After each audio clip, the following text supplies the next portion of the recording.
We are coming to a very significant day in America. The election of 2024 will resound for decades to come about the decisions and selections that America makes. And many Christians are avoiding voting altogether. And others are flocking to the polls. So what is a believer to do? What is to be our response? I think you should do what the Bible commands you to do. Pray. Over 300 times in your Bible, it tells you to pray. So are you praying about this election? Are you looking to God to do what only God can do through an election? I feel like many people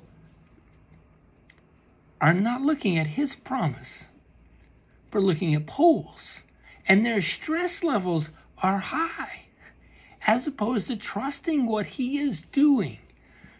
I think we need to be very concerned because a lot of the voting promotion, which is done in America, both to believers and unbelievers alike, are, I believe, unbiblical. And I believe they promote unbiblical thinking. And I think we need to be very aware of this. We need to be very alert to this because deception leads to disobedience. You're being told you can determine the outcome by your vote. No, God is going to determine the outcome as we trust him. And that's what we're encouraging you to do. The Bible tells us there's no authority except from God. All right? And so praying takes the problem to the only person who can solve it, which is God. All right? And he is where we want you to encourage you to trust. Am I saying don't vote? No, absolutely not. I voted, Jared voted, your elders are voters.